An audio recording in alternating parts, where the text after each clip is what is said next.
खबर के साथ बुलेटिन की, जहां इजराइल ने अपना एयर स्पेस बंद कर दिया है। आपको बता दें कि जंग के बीच एयर स्पेस बंद करने का बहुत बड़ा फैसला इजराइल की तरफ से लिया गया।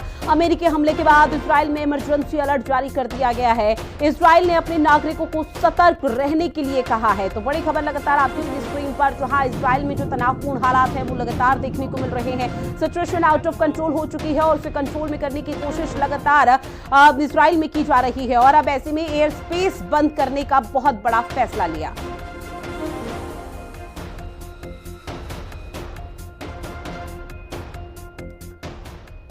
अगली बड़ी खबर, जहां इस युद्ध में आपको बता दें अमेरिका की एंट्री हो चुकी है और अमेरिकी हमलों पर राष्ट्रपति डोनाल्ड ट्रंप का बहुत बड़ा बयान सामने आया। डोनाल्ड ट्रंप की तरफ से कहा गया कि अमेरिकी हमले पूरी तरह से सफल रहे हैं। ईरान की 3 एटमी साइट पर जोरदार हमला किया गया, उनको ध्वस्त किया गया। डोनाल्ड ट्रंप ने कहा कि हम शांति चाहते हैं, संघर्ष नहीं। युद्ध पर किसी तरह से पूर्ण विराम लग जाए। शांति अगर नहीं होती, ईरान घुटने नहीं टेकता तो विनाश होगा और वो पूरा विश्व देखेगा। साथ ही डोनाल्ड ट्रंप ने कहा कि ईरान अब हमले नहीं करेगा तो अब इजराइल की तरफ से और अमेरिका की तरफ से भी हमले नहीं किए जाएंगे। साथ ही डोनाल्ड ट्रंप ये कहते हुए नजर आए कि ईरान पिछले 40 साल से लगातार धमकी दे रहा था, इसीलिए अमेरिका को बीच में कूदना पड़ा, जहां ईरान को अब हर हाल में जंग खत्म करनी होगी।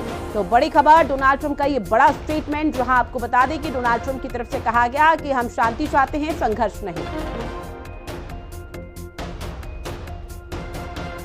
वहीं डोनाल्ड ट्रंप के स्टेटमेंट पर ईरान की पहली प्रतिक्रिया सामने आ गई है। नेतन्याहू का एजेंडा आगे बढ़ा रहे हैं डोनाल्ड ट्रंप, ये रिएक्शन ईरान की तरफ से सामने आया। साथ ही ईरान की तरफ से कहा गया कि ये जंग अभी रुकेगी नहीं, ये और लंबी चलेगी।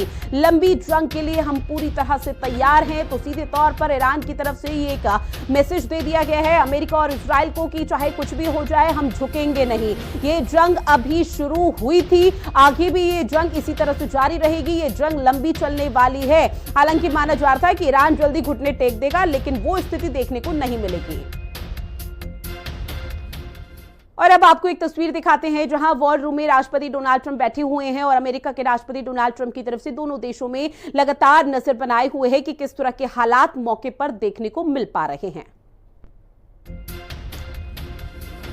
और ये तस्वीर आपकी टीवी स्क्रीन पर, जहां डोनाल्ड ट्रंप ईरान और इजराइल में क्या कुछ अभी युद्ध जैसे हालात हैं उसकी पल पल की अपडेट ले रहे हैं। और ऐसे में ईरान किसी तरह से घुटने टेक दे, ईरान किसी तरह से बात कर ले, यहां पर बातचीत के लिए तैयार हो जाए, इसी चीज का इंतजार किया जा रहा है। क्योंकि डोनाल्ड ट्रंप की तरफ से ये क्लियर कट मैसेज दिया गया है कि अगर ईरान की तरफ से हमला नहीं किया गया तो अमेरिका और इजराइल भी हस्तक्षेप नहीं करेगा। लेकिन अब ईरान को थमना होगा, ईरान को रुकना होगा। इस युद्ध पर पूर्ण विराम लगाना बहुत जरूरी है। इसी बात का लगातार जिक्र किया जा रहा है, क्योंकि दोनों देशों को अगर जिक्र किया जाए, दोनों देशों को बहुत ज्यादा नुकसान हो चुका है और इसका असर अब विश्व स्तर पर भी पड़ता हुआ नजर आ रहा है। एक तरफ क्रूड ऑयल के जो दाम है वो तो यहां पर बढ़ चुके हैं, तो वहीं दूसरी तरफ कई देशों की जो आर्थिक व्यवस्था है वो पूरी तरह से डगमगा रही है। वहीं ईरान और इजराइल का जिक्र किया जाए तो ईरान और इजराइल के बीच में ये युद्ध थमने का नाम नहीं ले रहा, क्योंकि ईरान की तरफ से लगातार जो रिएक्शन सामने आ रहे हैं वो हर किसी को चौंका देने वाले हैं। नवीन निशान मेरे सहयोगी हमारे साथ लाइव बने हुए हैं। नवीन, चूंकि देखिए इजराइल की तरफ से एयर स्पेस बंद कर दिया गया और ये बहुत बड़ा फैसला युद्ध के बीच इजराइल की तरफ से लिया गया।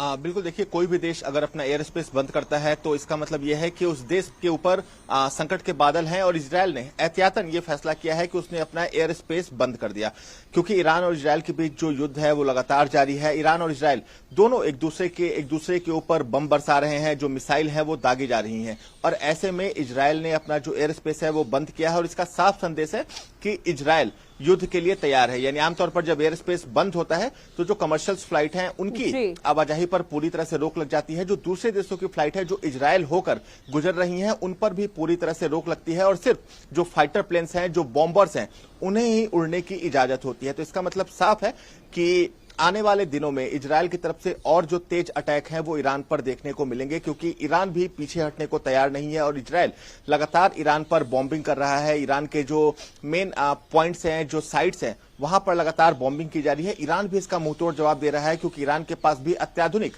जो तकनीक है, अत्याधुनिक हथियार है, वो अभी के समय मौजूद है। लेकिन निश्चित तौर पर इजराइल ने अपना एयर स्पेस बंद कर दिया है और इसका साफ संकेत यह है कि आने वाले दिनों में जो इजराइल का एयर स्ट्राइक है उसके हमले और तेज होने वाले हैं। और निश्चित तौर पर देखिए, एक तरफ पूरा विश्व उम्मीद कर रहा है कि दोनों देशों के बीच में जो युद्ध है उस पर पूर्ण विराम किसी तरह से लग जाए, जो शांति है वो कायम हो जाए। वहीं दूसरी तरफ ईरान की तरफ से ये बयान सामने आ रहे हैं कि अब ये युद्ध और लंबा चलेगा। एक तरफ उम्मीद ये की जा रही है डोनाल्ड ट्रंप की तरफ से किसी तरह से ईरान घुटने टेक दे, लेकिन वो स्थिति अभी धरातल पर देखने को नहीं मिल पाएगी। देखिए, ईरान पिछली बार के मुकाबले इस बार काफी मजबूत है, सशक्त है और उनके पास एडवांस्ड वेपन्स भी हैं। इजरायल के कई जो मिसाइल्स थे ईरान ने हवा में ही इंटरसेप्ट किया और उन्हें नष्ट कर दिया।